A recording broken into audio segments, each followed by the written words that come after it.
What is the truth of the invention that's not invented yet?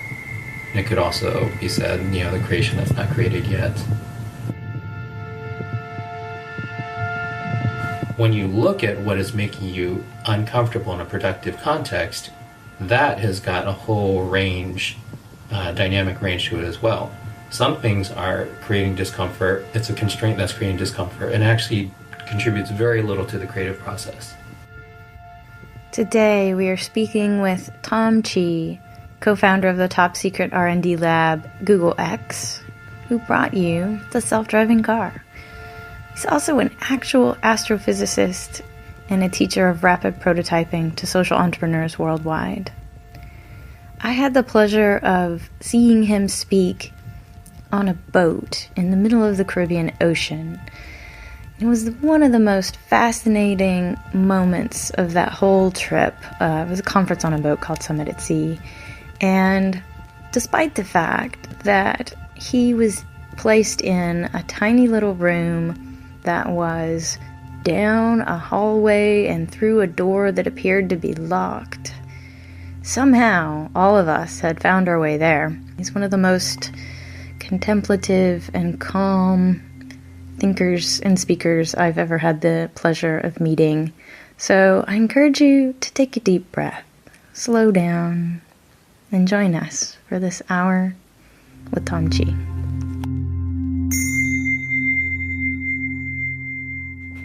Tom? Hey there. We're at your house in Yeah. San Francisco. A lovely apartment with a kitty named Paws, who is probably going to have a lot to say today. I hope so. We didn't have a third mic to record her, but I'm sure she's going to come and say hello when it's time for her to join the conversation. I think I personally need a bit of advice because my practice feels so personal to me, and I can't imagine that I'm the only creator that has that relationship. Like, it feels like it comes from my blood and guts and veins, and I really have a hard time showing that process day by day. It just doesn't feel right. It's too intimate for me. And I'm not on Instagram anymore, and that felt really healthy. Even just not as I'm going to be the brand Chris Beasley with my Instagram persona, even dropping off of it from a more personal standpoint of I'm just a human that has an Instagram account. Neither one of those really worked for me. When you say that it feels too personal, too intimate, describe that a little bit more. What happens for you? So I think I have on the desk here a stack of 4 decks, and they're tarot decks, and it was very challenging to my ego to explore tarot, but there was something in my intuition that was pulling me towards it, and there was a part of me that was kicking and screaming and absolutely not, this is a bunch of bullshit, it's woo-woo, stop, you're wasting your time, this is nonsense. And it wasn't in any way clear that was even part of my artistic practice. It was just so loudly ringing in my ears that was the thing that I wanted to be curious about and delve into, go down that wormhole.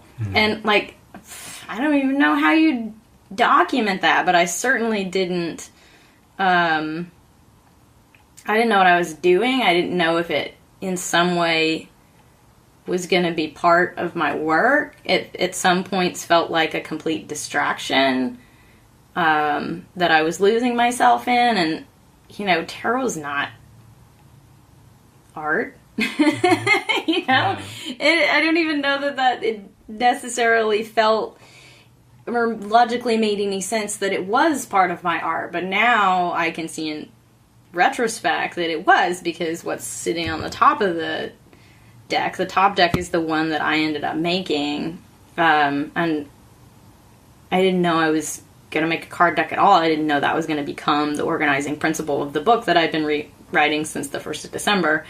And if I hadn't followed my nose to this quote-unquote distraction and abandoned myself to it, then I wouldn't have ended up where I was. So, but how I was scared of it, it challenged me in a lot of ways, but like, isn't that exactly the fertile soil that the next artistic insight flashes out from? So, there's a lot of different things in what you just said. So one of them is like the different types of resistances that you felt. And we'll touch on in a second. There's another part which is constantly evaluating in order to go figure out whether something is going to be professionally appropriate. It's like, oh, is this going to be part of my brand? Is it not? Is it, raw material for the book or not? Or on and on. And I would say very quickly on that one, you can't know. Right? I often teach people that it's like a Zen koan that says, what is the truth of the invention that's not invented yet? And it could also be said, the creation that's not created yet. Whatever. The point of the koan is that it's absurd. It's actually, there's no truth to it yet. Or, certainly the truth can't be fully known about it. It hasn't been made yet. Right. So if, you asked Socrates, tell me what you think about how you would make an automobile. Well, Socrates is, pretty smart person, very well considered, as good a mind as you could have. But, even a very smart person trying to go obsess about something that's not created yet, it's absurd. If you asked him to go design a car, it'd be a mess. And it's not that no progress would be made, but it would be so far off of what, it actually takes to make a car. So I think that's true of our creative processes, and maybe it gets worse as there's some measure of success or there's some sort of stakes on the line. Mm-hmm. Because you say, well, people expect me to be the person that can make these great things. And a particular kind of thing as well. Sure. Well, I don't know. It just really depends on what life is for. Because if there's a particular type of thing that you make that is more commercially interesting or more interesting for the public conversation and all that sort of thing, then there is this type of gravity back to, hey, I gotta do this, pays the bills. Sometimes, you're in the fortunate case where it pays the bills and you also really enjoy that. It's actually relatively rare that a thing pays the bills and it's the absolute, highest thing that you enjoy and the totality of all the things that you enjoy, unless you're a very kind of narrowly focused person. And this is not to say that's a bad thing. Sometimes that's a great situation for a life, but it's not the common situation. And there's nothing wrong with you if it is. And it feels like that also brings its own challenges, because then you've made the thing. I'm thinking of Austin Kleon talking about you think you've gotten it, you've made the thing you love into your income, and now it morphs the thing that you love, and it's still hard but in a different way. I'm not in that situation, so I can't really speak to it, but well, what I say be careful is what that you wish for, maybe. you can't get too, well, maybe that's too harsh already. Depending on what kind of life you want, then if you want a life where you're able to go and explore a number of things that are fascinating to you, then you can't make it the only, motivating force in your life to maximize the commercial outcome of every single thing that you touch. I'm not saying to not pay the bills or not be entrepreneurially savvy or all that sort of thing. Yeah, go for it. It's great. Everybody needs to be able to make a living. Everybody needs to go find a way to contribute. And very quickly on that point, it's we've mostly promoted the joys of consumption in society, but the joys of creation, I think, are greater than the joys of consumption. So to the extent that you can go find a way to create things and then support yourself with that, I think that's a greater joy than most consumption joys. So I'm not trying to be the starving artist, you have to do these horrible things to make money from your art or whatever. I don't really believe that. I do think there's an extreme that you can get to where you really are just stepping away from your art in an authentic way, or like your creative, contribution in an authentic way, in order to go maximize dollars. But I think it's actually a relatively rare person that actually gets all the way to the end of that spectrum. So don't worry that much about it. But if you want the sort of life that has a lot of like creative capacity and exploration, then you need to maybe not be applying that evaluation approach all the time. And a way that has like helped me with that is I look back at how have I been able to do some of the stuff I've done so far. Oh, it's because of all of this crazy stuff. It's like I was a musician for a long time, and a lot of things I think about have to do with parallel to music or art or philosophy and poetry, like things that actually really inform my work. But people don't see it like that because it comes through a delivery mechanism of tech or business or, public speaking, what have you. So, I don't know if that helps, but I do feel like there's a couple different things that you're applying to your thought process, which is making a little bit of like a little pressure cooker for you.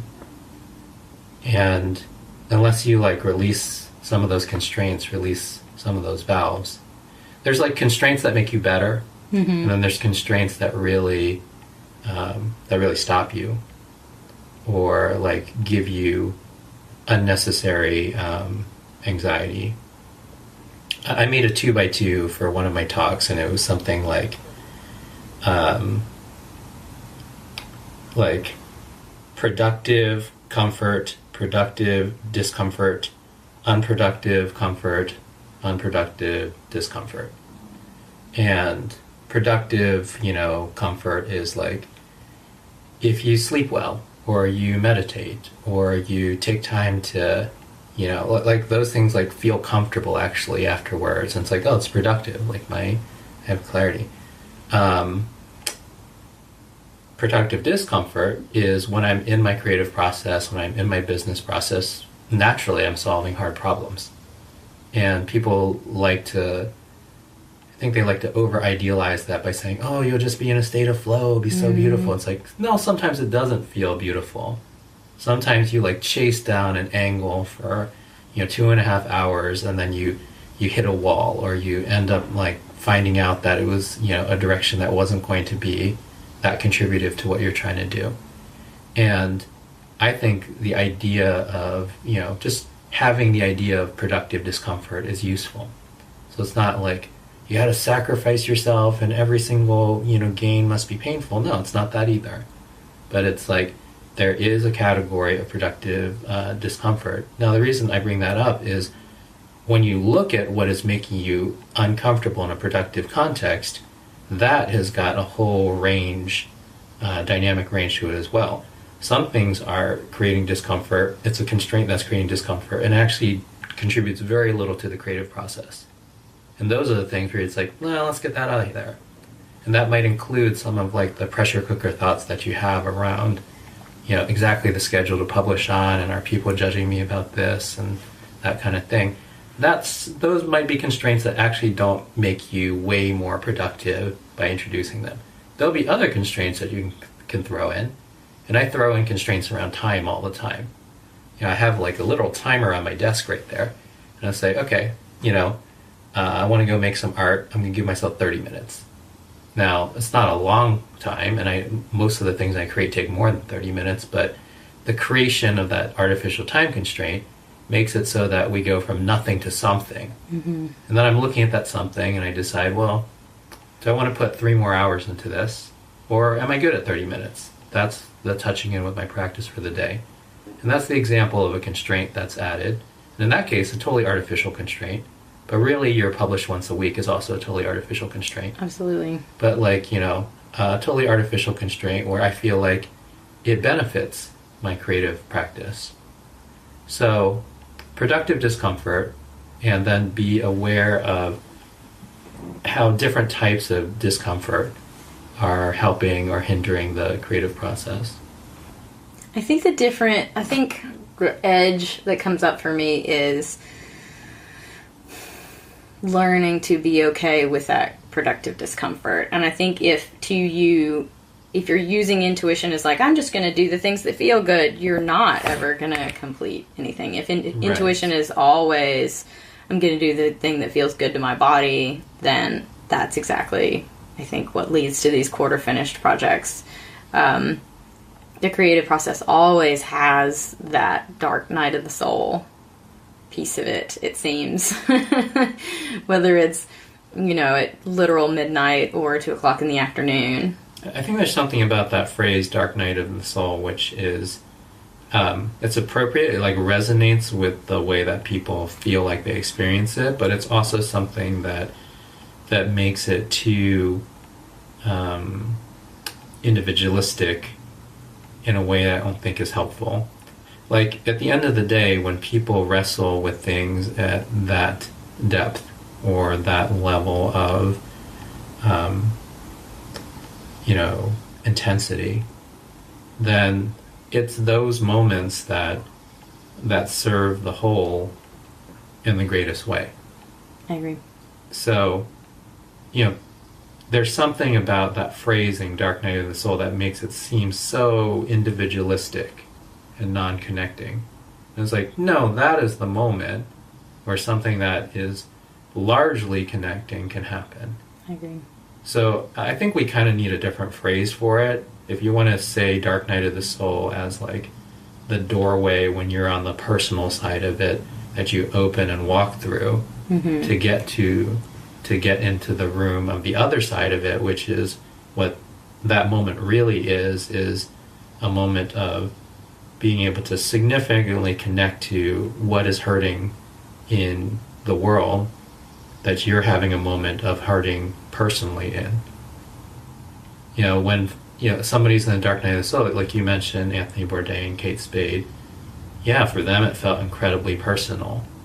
But when we see two very high-profile suicides like that, and it brings up the question of the many, low-profile ones that are happening all the time, then you recognize that they're having a personal experience of something that is a much larger issue or trauma that the world is facing. And I think about those moments like the creative process, that is the conduit through which the creative process becomes transcendent. Because it says, I'm not just creating because it's fun. I mean, when I go write some beats in 15 minutes, waiting for an appointment or something, then yeah, I'm just having fun. It's not deep.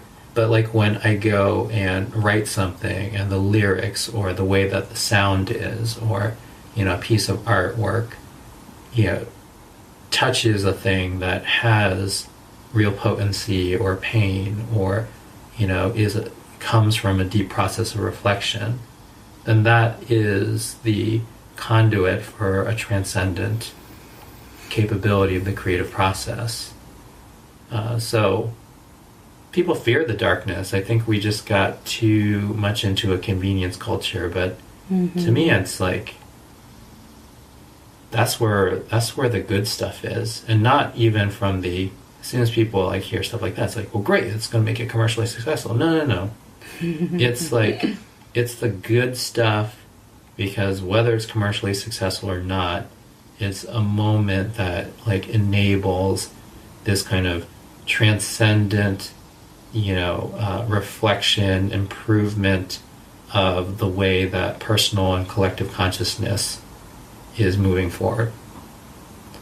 Without those moments, it doesn't move forward, because most of us are highly socialized beings that just pick up the rules of the society that we grew up in, and you're not transcendent when you're doing that. You're basically just following the instructions, and nothing really breaks through.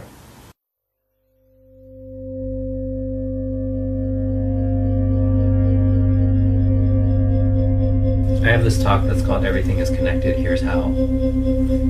And it's recently gotten reasonably popular. I went to Thailand and they're it got translated to Thai and 3 million Thai people watched it. I was what? A thing that unites almost every spiritual path that humanity has ever pursued is this idea that everything is connected. And it's this powerful idea. Like it's central to so many of these systems of belief. But in the modern age, it feels almost the opposite of that. It feels like everything is disconnected.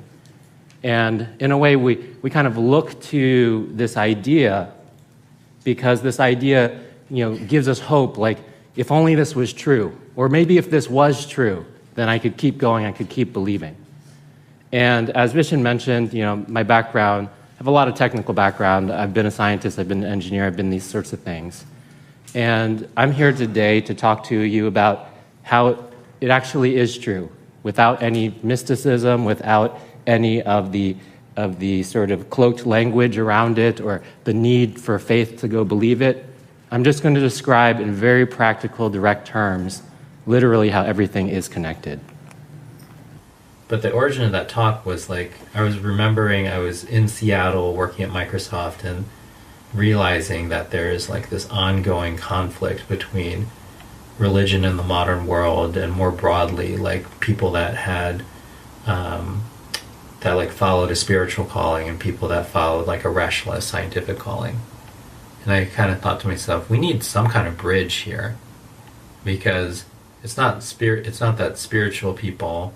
There are some religious folks that are highly tied in dogma and they don't think for themselves because of it, and there's some harm that can be done from that. But like, there's a lot of spiritual people that are very well-meaning, that are seeking, that are creating meaning in life and helping others find meaning in life through their practice. And I was like, that doesn't seem essentially bad for society. And definitely there's scientists, of course, that are discovering and understanding the world more deeply so that we can have, improve our relationship with the world, or at least be conscious in our relationship with the world based on what we learn from it. And that doesn't seem like a bad thing. And they've like somehow like made enemies of each other. So I remember like writing in my journal back then, I got to create this bridge between science and spirituality. After about a dozen listens, I finally heard what Tom was saying. He and I are both world bridgers. And not only are the two of us world bridgers, everybody this season is a world bridger.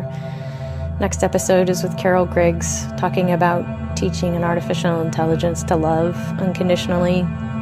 Everett Harper, both the king of Carnival, an amazing partner dancer, and a CEO of a tech company. And the way that he dances influences the way that he leads. All season long, we'll be talking about how you give space in your life. Sometimes it takes a very long time to pull those threads together. And you fast forward when did I give a talk? Like a couple years ago. So you fast forward like 15 years before the talk is actually given. Right, and you could have looked at that and said, well, that's so... What were you doing in all that time? It's like, a lot of other things, sure. But I don't know that talk would have like been anything if in 2001 I was like, here's just my journal notes. Here's what I think is like a plausible bridge in the modern era, between science and spirituality. So yeah, like I think that is actually more often the shape of creative work that ends up doing something. And it feels like I've seen this echo across a lot of creators of ideas that you had when you were really young and they seemed somehow dull or mundane or just like average normal. It's just a normal thing. I mean, everybody has thoughts and they don't necessarily realize that they are so individual, and it is those things that the sort of like trains of thought that they've been on their whole life that end up being their most important contribution. I mean, I feel like the work that I'm doing, I only just realized about a year ago that the reason that I'm so interested in understanding emotions and body and like how to use that as your guidance system is because my mother doesn't have any. Here I am, 37 years old, just realizing what seemed so blindingly obvious. Like, I've been training to do this work my whole life. Right. No, that's the work, that's the deep work. And it typically doesn't follow any fads. No, not at all. Right? Is there like some fad of scientists like trying to create a bridge to spirituality? It's like, no. Nope. Like, I really can't think of many at all. So, not a fad, but probably important in my life. And you mentioned the tarot stuff before. It's like, I could not have arrived at the place that I arrived with relative to giving that talk until I had like an insight somewhere on the chain. Because I used to be very much against the, oh, well, tarot, that's just superstition, and like all these like, and there are certainly things that are like woo-woo in a way that is harmful to people. Mm-hmm. You know, with a system like specifically like tarot, a way I started to come to understand what it was, well, functionally. So there's a superstitious side where people are like, oh, you got this card, or the stars are this way, and it means that, you know, this foreboding thing is going to happen. It's like, no, that's probably not true. But, like, there is a benefit to it. So there are things that are true in the physical world. And a lot of the things that are said about, you know, superstitions and the cards and what have you, is actually not true in the physical world. Then there are things that are useful psychologically in the psychological world. So when I look at something like tarot, it's like, oh, another way to go look at that is it's a systematic way to interrogate your psychology in various ways. Mm-hmm. So if you get a card and it says, oh, this great fortune will happen to you and like this sort of happiness will be revealed, you interrogate yourself and it's like, oh, what is my happiness about? Oh, what could it be referring to? Maybe it's referring to this thing, but I didn't feel that happy about it. But why wouldn't I feel happy about it? Because that was a good thing. And if a person periodically has a internal reflection process, which says, hey, sometimes maybe look at this, sometimes maybe look at that, then I think it ends up with like a more complete connection and understanding to the processes that are happening inside of you. Now, obviously, so as a psychological tool that could have benefit through structured interrogation, then I think, great, might be amazing. And then, of course, there's other tools that do that too. Myers-Briggs is another tool that does that. It doesn't have like, you know, beautiful paintings in it, and it doesn't like refer to movement of stars and planets. It's fine. But like it's another tool that basically allows one to interrogate their psychology and behaviors. So I started looking at a lot of the things that people considered to be woo-woo, and I asked myself a pretty empirical scientific question, which is, when people use these techniques, how useful is it to them for that psychological reflective process? If it's very useful, and like you end up being a better centered and, you know, more purposeful person in your life because of it, I'm all for the tool. It's like the entire world is either physics or psychology. And physics is about truth, and psychology is about beauty. And by beauty, I mean like what it takes to go live a beautiful life. Now, first I try to determine what end of the line, you know, which side is it on? Is this more of a physics problem? Is this more of a psychology problem? If it's a physics problem, let's get down to it. Like, what is true of how these atoms will move around in space? What is true about the flow of mechanical energy, heat energy, what have you, that impels a thing forward? That's on the psychology side. I just ask myself, is this a way for you to operate your psychology where you will be able to live a beautiful life? And it's not empirical in the classic sense of the things that would be on the truth side of things. Because the truth side of things tend to like narrow down to, well, this is the truth. It has more of a singular character to it. When we talk about beauty, there's many forms of beauty. You know, is a lily more beautiful than a lotus? Is more beautiful than a rose? I don't know, right? It's a useless question. Right, like you can. So I think like we get misguided when we say, okay, we're going to take things that are on the psychological side, we're going to try to go focus in on what is the one absolute truth of it. And actually a lot of these spiritual traditions have a dead end in them that is like that. Oh, you need to believe my thing because it's the absolute truth. And it's like, well, that's more of like a propaganda thing that you do to get followers. Right. That's not the best part of your spiritual tradition. The best part of your spiritual tradition is the process of interrogating yourself, understanding like what is working and isn't working in your life, and allowing you to go manifest a beautiful life the way that a monk in a monastery might, versus a person that prays at church every weekend. It's like there's types of beauty, and you might say, well, this one is a rose and that one is a lily, but they're beautiful in different ways. But the people are living an effective life through those types of actions, practices, and interrogative tools. So I like to be empirical in that, like, whatever your life ends up being is still an empirical outcome of your beliefs. So, like, let's pay attention to that. And if you're saying your religion is all about love and caring, and I don't actually experience that from you, then it's like, oh, your thing doesn't work, actually. Right. There's always a negotiation between, like, material reality and the realm of thoughts. Either on its own, like, your thoughts have to touch the material world, or else they're just gone. Well, there's a point in time where you will just take some behavior in the world. You will do some behavior in the world. And that, to me, is the empirical output of your thoughts and spiritual practice and all that sort of thing. So this is where, like, and this is where a lot of the tough work goes, because I do think that, there is, in every spiritual tradition, there is a sensibility for why they want to be a particular way. And if your thing is about, like the Jesuits amongst the Christians, they had a desire to go seek truth. And like and this is why there's more scientists that were part of that tradition. There are like a lot of,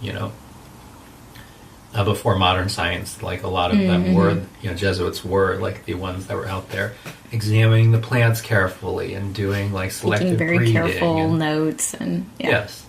And like I say, well, great, like in that tradition, then that is a beautiful outcome of that tradition, which like has to do with the way that they've organized their thought.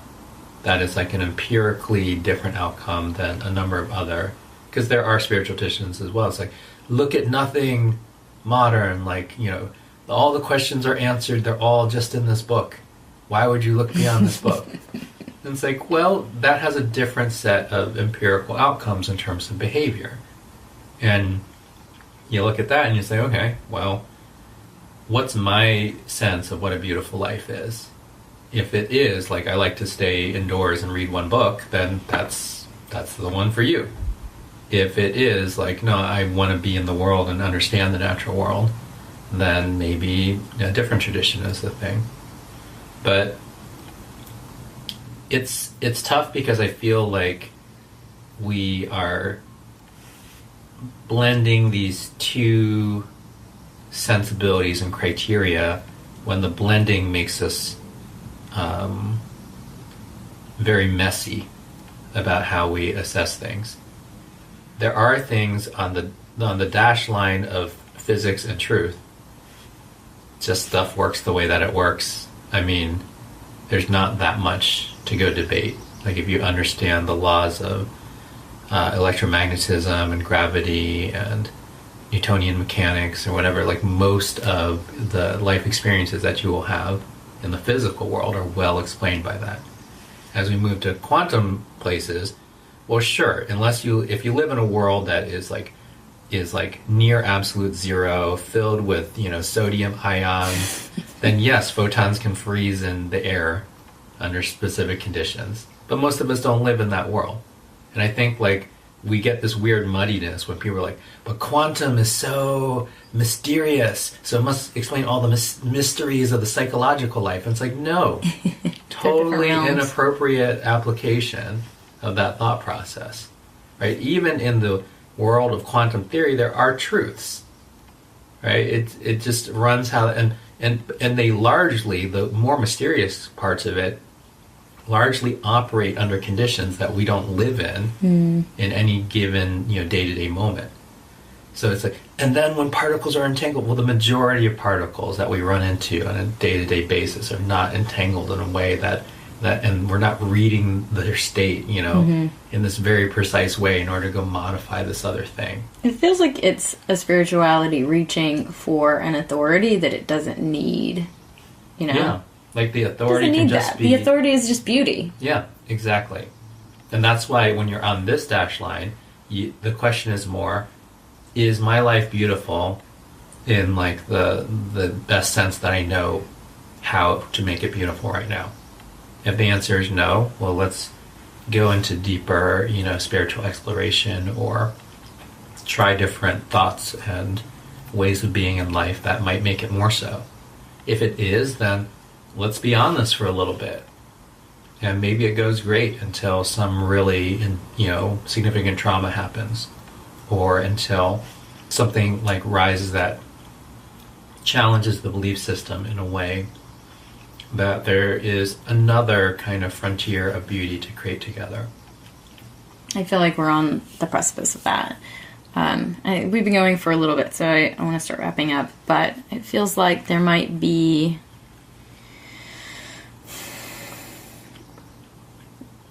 I'm curious if there is a moment of transcendence in your own life that relates, that might tie us up in this conversation, or anything that would make this feel more complete. Oh, I mean,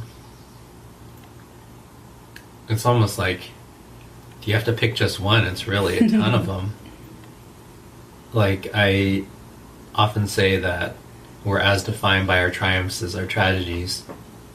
And that's really just to introduce to people that tragedy might be a useful thing to be, defined by. But in practice, we're more defined by our tragedies than our triumphs, because our triumphs are triumphs in the eyes of the world by a set of criteria that the world have established, which is sometimes, well overlapping with ours, but other times not. And that's where you get the stories where it's like, oh, I did everything, I got to the top of my career, I was this powerful executive, I got everything that people say that they want. And that's actually not that uncommon to hear that story. Mm-hmm. Like, so many people get like the triumphs as defined by society, and that's actually not the thing that transforms them. What transforms them is getting there and then feeling that disconnect still, and which is the introduction to the tragedy. The tragedy is, you got this pinnacle, everybody was applauding you, and you realize that you just spent the last 6 years of your life on a thing that doesn't really connect to anything that deeply fulfills you, that doesn't represent the sorts of contributions and ways that you would like to connect to the world. And boom, tragedy moment.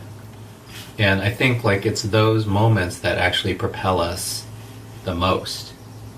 And even when people like really, really chase the triumph, a lot of times it comes from an initial tragedy where they said, oh, this horrible thing happened in my childhood. I don't want that to happen to other people. I'm going to fight. I'm going to spend 10 years to go, oh, my father doesn't believe that a woman can go do this, and I'm going to prove my father's wrong by doing so well in this field, doing so well in that field.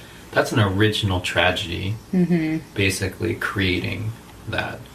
I think we're really disconnected in the world because we think of tragedy as the end of a story that ends badly, as opposed to a portal. And like, tragedy is this kind of transformative portal that it's always an invitation, and it is the engine for so much, right? So that's the alchemy. If you can learn to see it as the blackness, not as the absence, but as the well, the void from which everything springs. Like, my life has changed so dramatically since I had that perspective shift, and it seems so easy for me to say, and I don't know if it's going to make sense to people who haven't had that perspective shift, but So if this is sounding to anybody like this is complete nonsense, and you've never been depressed, and there's nothing good that can come from this dark pain, it actually has become the foundation of everything that I'm doing, and my life feels like so much more spacious, and I don't know, I just have this feeling like I'm right on time. I've got all the time that I need. I don't have to push so hard. And there's no way that it can get fucked up, because if it gets fucked up, then that's just the invitation to the next deeper transformation. And I don't know, like my life is just the quality of living it feels so different. Yeah. Having that perspective. I totally get where you're coming from. The only tweak maybe is like the constant wrestling with whether one needs to push hard or not. Like, actually, sometimes you have a tragedy and right afterwards you push really hard. Right. And there's nothing wrong with that either. Right. It's that, you know... whatever momentum I have now feels like enough. And it didn't, like, for so much of my life, I felt like I was on this overachiever track. Like, I had to pull this giant boulder up a rusty mountain with dental floss. And now the quality of my life feels like I don't have to make the day go forward. The day will have the momentum that it has, and whatever that looks like, it's fine. Sometimes I do push really hard, and sometimes I rest, and it just is the quality of the day that it brings, and I just don't have to stress nearly as much as I used to. Well, the thing is you're going to be a part of it no matter how it goes. Right. The day will happen whether or not I do anything. I think it's that we created so many judgments and like perspectives on how one becomes a part of it. Even when you talk about like, oh, for these people that are really happy and they're doing well in the current system, like what does it mean to go talk about tragedy, and you know, maybe they won't get it or not, or you know, and that's you kind of like coming from a concern place of it's like, how do I go communicate this thing? I also see people that, you know, see folks like that and say, oh, these people are just sheep, they don't, like, in a more disdainful way. And I look at it in maybe a third way, which is like, oh, maybe there's folks that haven't run into tough times or haven't experienced, you know, kind of a breakdown of that belief system through tragedy that has made them look at it differently. But if they didn't exist, then we wouldn't be able to go have anything to contrast this experience with. So they're actually, just by doing their stuff and watching TV after work, and they're doing something really useful. And there's no value in coming and be like, we shame them because they're not woke. Or we shame them because they're not like pushing hard the way that real people who hustle push hard. I completely agree. It's like, look, you wouldn't even be able to compare yourself to anything. You wouldn't have like a contrasting sensibility. And look, maybe you go into and you hang out with them and you spend time in their living room and you're like, oh, this is not the life that I want. Well, then great, they've just given you a great service. But I feel like when people need to disdain that because they're not woke, or they need to, or like, you know, how do I explain to them all the importance of tragedy or whatever, then it's too much. It's not necessary. It's like there's already something beautiful that they've done by being that has allowed you to understand you. And that's cool. And, you know, it'll keep you in your creative process. It'll keep you creating something. A lot of people that I respect are not folks that will get a lot of commercial success, and not because you should be a starving artist or a starving spiritual person or what have you, but they're the people that do this really deep foundational stuff, and they inspire people that create things, and the people that create things then create stuff that the larger world sees. And most of those people, you know, who end up being like deep masters in their field, or in their seeking are very not commercially successful, but it's just two different contrast points.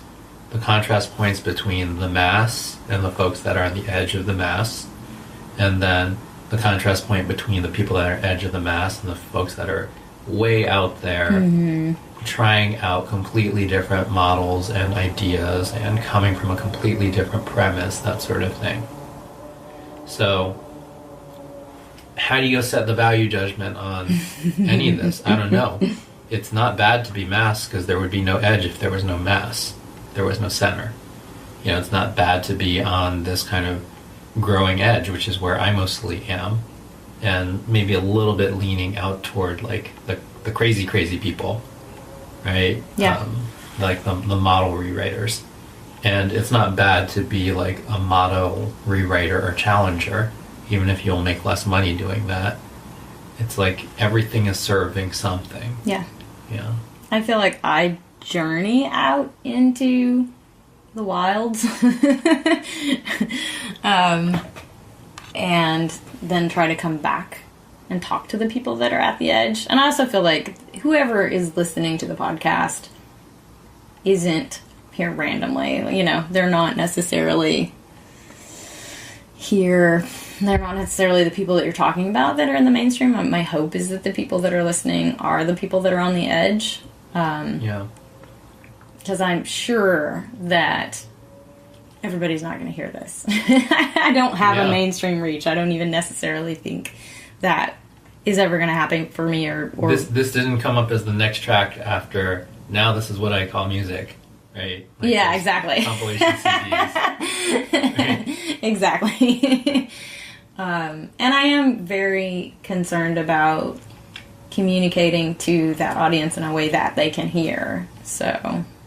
Well, I think about that as that's a process that a percentage of those folks will come to when it's time to go see, you know, when the tragedy is appropriate.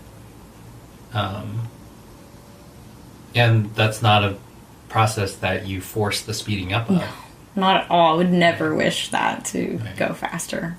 I mean, I do think more of this type of conversation will be listened to because we're in the process of creating like a massive tragedy. Oh, we're acting this out. We're right. like the whole world is enduring us acting out this moment of trauma to transcend to the next, whatever it is going to be. Yeah, so I look at this as a moment where this is going to expand out and a lot more people will listen to it, but you know, what does that mean? Does that mean instead of 100 people listening to it, 10,000 people listen to it? This is not like 100 million people listening to it. That's what it, yep. And that's fine. Yep. And maybe later on it'll be 100 million people, but it will be, we would have processed it a lot by then. Right. Where you say it wouldn't have, you know, all the kind of chaotic rawness to it of just a lot of people's individual experiences being surfaced and, you know, coming together, which is the process right now. Because we don't even have the right language for things. Like, we use the word consciousness, and I think about it like... Oh my God. The word... imagine if a chef could only use the word food. Exactly. But you take this food, and you sprinkle it on this other food after you chop up this food, and then you shake it into this, like, liquidy food, and it's like, what are we talking about? Spanish chefs mean it one way. Food means one thing to Spanish chefs, and well, just imagine you just didn't have any descriptive words. Exactly. So when people are like, "Oh, I'm working on like improving consciousness through something," what does that mean exactly? Are you talking about the personal sense of peace through mindfulness, that kind of consciousness? Are you talking about the social contracts that we create with each other and the tension and trauma that it might, you know, perpetuate kind of consciousness? Are you talking about ethics? Are we talking about beautiful life? Right. Are we? Right. And those are two different things. Yes. So I think like we're in the process right now of actually a lot of people are, and these are still edge people, but like are trying to wrap their, you know, heads around, their voices around even the basic vocabulary of this era. And we'll have way better words than consciousness right? Like, in scientific stuff, when we discovered radioactivity, we're just like, yeah, just had these umbrella terms. We didn't understand the difference between, well, I don't want to make it super nerdy, but the whole point is that there's a lot of like nuance to it. And there's a lot of nuance, probably 10 times more nuance in psychology than there is in physics. So... And interstates are much more resistant to language, I think. They're just harder to... Yeah, that's why a lot of this has come through personal communication and story. And maybe that's the thing that ties this all together, because you started out talking about why it's so difficult for you to share and be public about this process of writing and the intimacy that's there. But that is maybe the strongest communication conduit for things that are internal experiences, right? Because you read the direct experience, the story of a person, and then there's something about the reconstruction of narrative in a person's mind that gets them closer to like a mirror neuron empathy than any other way of explaining it could. Right? If somebody just gave you a spreadsheet instead, and be like, feel that, you'd be like, okay, trying. And it's got decimal points on it. I can feel it so well. No, and I'm a person who runs businesses and like does science, so like I can see a story in a spreadsheet sometimes. But the way that I feel it is very different than it's like, oh, a person told me about a thing that happened in my life and in their life, and it's like, oh, in 2 minutes, like you feel the pain that they felt in their heart when a thing happened. I haven't had a pain in my heart from a spreadsheet. Right. Sometimes I like nod my head where it's like, oh, I can see the business is running into trouble here, and they racked up too much debt over here, and then they mismanaged the salaries here. I got it. But it doesn't like hurt the way that a story can hurt, and it doesn't transform and create an avenue for transcendence the way that personal accounts and stories can. So I think what's happening is you're working in that medium that has those essential, amazing capabilities. But part of the price of working in that medium is, you as the individual needs to face what it means to be intimate and open and messy, because maybe that's just the nature of what the work is right now. Everything that you stay in for a long period of time changes your life. I think you can lose the meta sadness, like the sadness of being sad, the fear of being afraid. That's the thing that's peeling off for me right now. Yeah, and actually sometimes it's okay to like not even fix all that stuff. Yeah, it's just I'm in it. It's good. Yeah, it's good.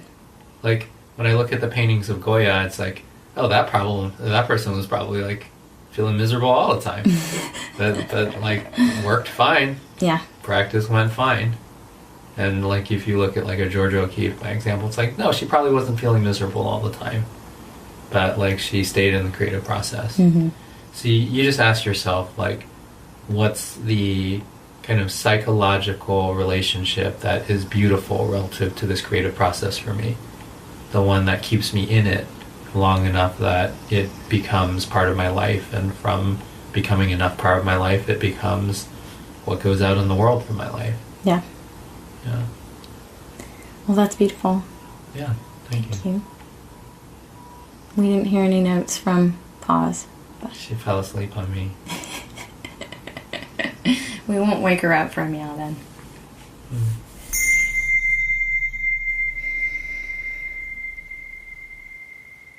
Thanks again to Tom Chi. You can find out more about his work at tomchi.com, TOMCHI.com. And if you can't get enough of me, you can find articles on Medium at the Lovelock magazine. Just search for Lovelock. And also the Lovelock card deck, which is designed to unlock your dark emotions and transform them into love and life. You can go draw a digital card at chrisbeasley.com, CRISBEASLEY.com. We don't believe in any silent H's. Thanks to Point and Passing for their intro and outro music. that comes from the non-meditation app for iPhone. Go get it. It's absolutely lovely. You can hire me and my team for technical platform consulting. We help bring light into the dark corners of your business. That's pretty much my theme these days. We bring light into the dark. We do that by documenting your hidden business rules and tweaking them to create resilient, anti-fragile teams. And lastly, thanks to everyone on patreon.com that is a supporter. You can find me again by searching Chris Beasley with no H. Sending everybody lots and lots of love. Till next time.